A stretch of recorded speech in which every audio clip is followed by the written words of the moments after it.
Hallelujah.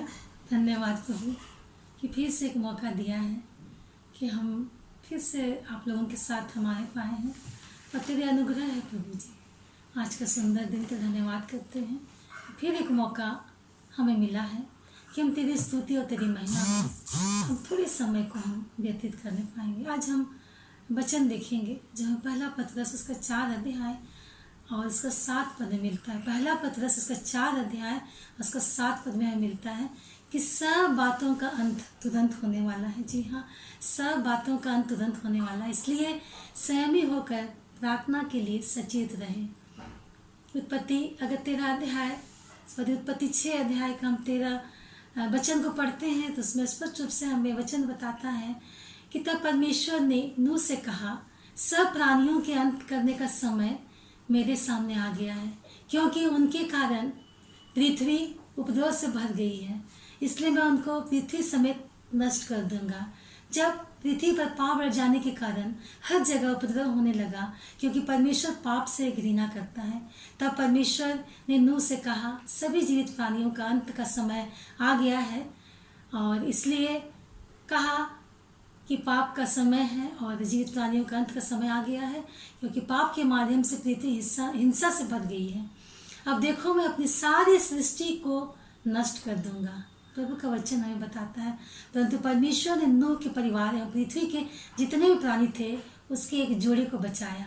आज सारी पृथ्वी में पाप ने फिर से अपना साम्राज्य फैला दिया है और इस पाप से हमें मुक्त हो पाएंगे। क्या फिर महाविनाश आने वाला है? वचन हमें बताती है कि सभी चीज़ों का अंत निकट है, इसलिए सतर्क रहें और हर एक समय हर एक कार्य में संयम से रहें, और ताकि हम इस पाप से हमें घिर ना पाए और हमारे मन में एक अनंत शांति के साथ हम प्रार्थना में लगे रहें। जी हाँ, हम रोमियो की पत्री उसका 13 अध्याय के 11 पद को हम पाते हैं।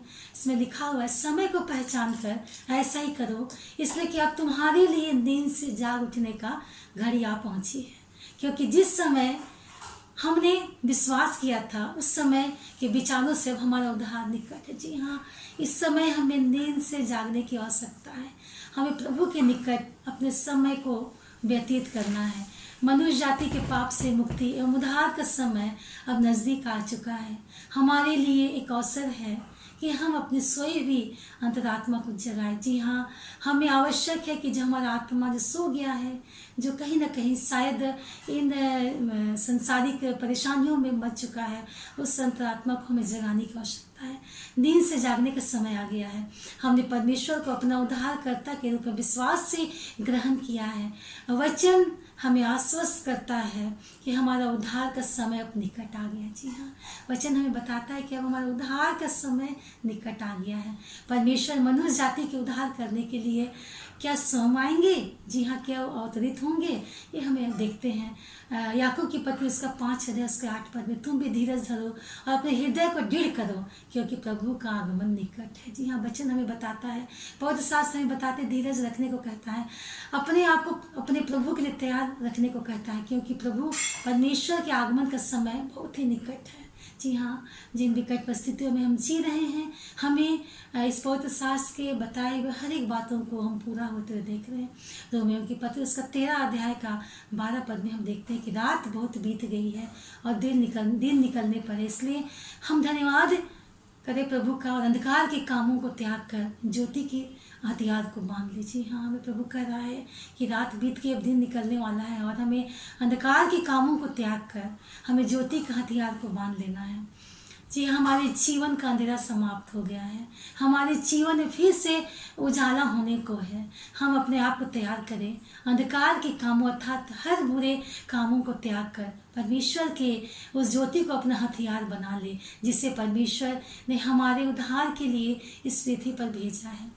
हम इब्रानियों की पत्री उसका 9 अध्याय उसका 26 पद को हम पाते हैं। उसमें लिखा हुआ है, नहीं तो जगत की उत्पत्ति से लेकर उसको बार बार दुख उठाना पड़ता है, पर अब युग के अंत में वह एक बार प्रकट हुआ ताकि अपने ही बलिदान के द्वारा पाप को दूर कर दे। जी हाँ, वह स्पष्ट वचन हमें बताती है कि उन्होंने हमारे पाप के कारण उन्हें इस पृथ्वी पर प्रकट होना पड़ा था, परमेश्वर के पुत्र को प्रकट होना पड़ा। परमेश्वर ने दुनिया की नींव के बाद से बार बार मनुष्य के कारण दुख उठाया। जी, हर बार हम वचन में पढ़ते हैं तो हम इस बात को पाते हैं, यहाँ तक कि उसने अपने आप को हमारे पापों को दूर करने के लिए मनुष्य के रूप में प्रकट होकर अपना बलिदान दिया, ताकि जो कोई उस पर विश्वास करे वह नाश ना हो परंतु अनंत जीवन पाए। जी हाँ, वचन हमें बताता है कि जो लोग उन पर विश्वास करते, जिन्होंने उस पर विश्वास किया है, वो नाश नहीं होंगे परंतु अनंत जीवन को पाएंगे। पहला पत्रस उसका एक अध्याय का 13 पद को हम पाते हैं, इस कारण अपनी अपनी बुद्धि की कमर बांध कर सचेत रहकर उस अनुग्रह की पूरी आशा रखो जो यीशु मसीह के प्रकट होने के समय तुम्हें मिलना है। जी हाँ, यह वचन हमें आशान्वित करता है, हमें आशा प्रदान करता है। उस अनुग्रह को प्राप्त करने के लिए अपने आप को तैयार करें, हर कार्य सचेत रहकर करें, कहीं अपनी असावधानी के कारण हम फिर से पाप में ना गिर जाएं। जी हाँ, आज हमें वचन आगाह करता है हमें, प्रभु यीशु हमारी जीवन की एक आशा है जो फिर से प्रकट होने वाला है, ताकि हम नाश ना हो परंतु अनंत जीवन को पाएं। आज के नौजवान ऐसी किसी बात को स्वीकार नहीं करते। हाँ जी, बहुत से नौजवान को मैंने देखा है, जाना, उनसे बातें हुई हैं, वो लोग आज इस परिस्थिति को स्वीकार नहीं करते हैं, इस बातों को मानते नहीं हैं। वह आज पाप से घिरे हुए हैं, जिसके कारण वह परमेश्वर से दूर हो गए हैं। वह अपनी उज्जवल भविष्य की कामना तो करता है परंतु प्रभु की सामर्थ को स्वीकार नहीं करता। जी हाँ, और शैतान के बहकावे में रहता है। पवित्र साथ ऐसे नौजवानों को सचेत करता है। पहला यूहन्ना उसका 2 अध्याय का 18 पद में पाते हैं, लिखा कि हे लड़कों, यह अंतिम समय है और जैसा तुमने सुना है कि मसीह का विरोधी आने वाला है, उसके अनुसार अब भी तुमसे मसीह विरोधी उठ खड़े हुए हैं। इससे हम जानते हैं कि अंतिम समय है। जी हाँ, हमारे जवानों के लिए वचन बोला जा रहा है कि हमें सतर्क रहने की आवश्यकता है। हम पहला थिस्सलुनीय उसका 5 अध्याय के 6 से 8 पद में पाते हैं, उसमें लिखा हुआ है कि इसलिए हम एक दूसरे के समान सोते न रहे पर जागते और सावधान रहे, क्योंकि जो सोते हैं वे रोते ही हैं। जी हाँ, जो सोते हैं वे रात ही को सोते हैं, पर जो दिन के हैं अर्थात विश्वास और प्रेम के झिलम पहनकर और उद्धार की आशा का टोप पहनकर सावधान रहे। इसलिए हमें अपनी आत्मा को सोने नहीं देना है। जी हाँ, हमें अपनी आत्मा को सोने नहीं देना है। हम अपने जीवन को अंधेरे से उद्धार के उजाले की ओर ले जाने के मार्ग पर चलने के लिए अपने आप को तैयार करें। जी हाँ, इस समय है कि अपने आप को हम तैयार करें। मन और आत्मा को भटकाने की ऐसी ऐसी घटनाएं जो हमारे जीवन में आएंगे, जिस पर आप आसानी से विश्वास भी कर जाएंगे और अपने लक्ष्य से हम भटक जाएंगे, आप भटक जाएंगे। सावधानी बरतने की आवश्यकता है। और हमें वचन बताता है यिर्मयाह 5 अध्याय के 13 पद में, भविष्यवक्ता झूठ मूठ भविष्यवाणी करते हैं। जी हाँ, अंत के समय में ऐसी बातें होंगी और याजक उनके सहारे से प्रभुता करते हैं। मेरी प्रजा को यह भाता है कि परंतु अंत के समय तुम क्या करोगे। जी हाँ, भविष्यवक्ता अंत के समय की बहुत सी भविष्यवाणी करते रहते हैं और हर कोई इस पर ध्यान लगाते हैं। कुछ लोग विश्वास भी करते हैं। पुरोहित गणित भविष्यवाणी के द्वारा लोगों को बेवकूफ़ भी बनाते हैं। जी हाँ, हमारे याजक जो भय मानने वाले याजक, उनके बारे में वचन बता रहा है और वे लाभ कमाते हैं। वे अपने तरीकों से लोगों को शासन करते हैं और मेरे लोगों को यह अच्छा भी लगता है, परंतु जब अंत का समय आएगा तब ना वो भविष्यवाणियाँ सिद्ध होगी और न पुरोहित की गलत शिक्षा काम आएगी।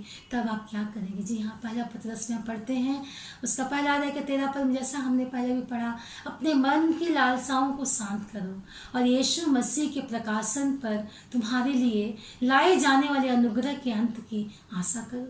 जी हाँ, पहला पत्रस का 5 अध्याय का 8 पद में स्पष्ट रूप से वचन हमें बताता है कि सचेत रहो और जागते रहो, क्योंकि तुम्हारा विरोधी शैतान गरजने वाले सिंह के समान इस खोज में रहता है किसको फाड़ खाए। जी हाँ, वचन बताता है कि इस समय शैतान अपना पूरी तरह से अपना कार्य कर रहा है।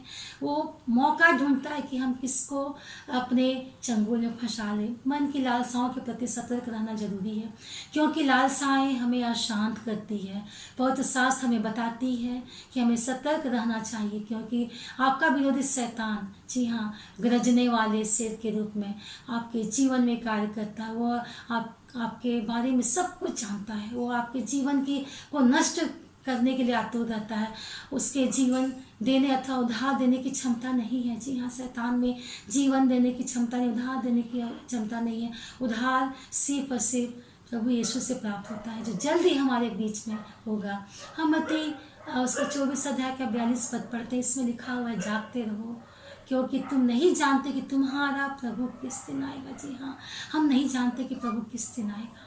जी हाँ, उसी तरह से प्रभु हमें आज का वचन के अनुसार जो पहला पत्रस का 4 अध्याय का 7 में जो हमने पढ़ा कि सब बातों का अंत होने वाला है, इसलिए संयमी होकर प्रार्थना में सचेत रहो। जी हाँ, अपने आप को हमें संयम रखना है, संसार के हर बुरी बातों से हमें बचा के रखना है। ये समय है कि हम प्रभु के लिए अपने आप को समर्पित करें। जी हाँ, ये समय है कि अपने आप को हम प्रभु के लिए तैयार करें, ताकि वो जब प्रभु आए तो हमारी आत्मा को शुद्ध पवित्र पाए और उस अनंत राज का सहभागी बनाए।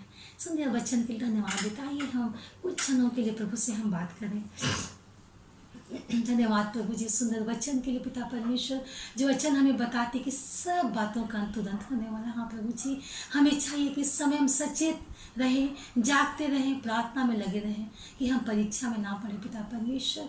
हाँ, जितने लोग प्रभु जी इस लाइव वीडियो को देख रहे हैं प्रभु जी, तो उनकी जीवन में प्रभु जी सतर्कता को देना प्रभु जी, और इस संसार के चाल चलन के मुताबिक ना चले प्रभु जी, पर तेरे बताए मार्ग के अनुसार अपने जीवन को प्रभु जी व्यतीत करने पाए पिता, ताकि वो शैतान जो हर वक्त प्रभु जी वो गरजने वाले सिंह के समान खड़ा रहता है, किसको फाड़ खाए, किसको नष्ट करे, किसको मार डाले। हाँ प्रभु, जो शैतान प्रभु जी हार नहीं पाए प्रभु जी हमारे जीवन को देख करके पिता परमेश्वर, तो हर एक के जीवन से बातचीत कर प्रभु जी।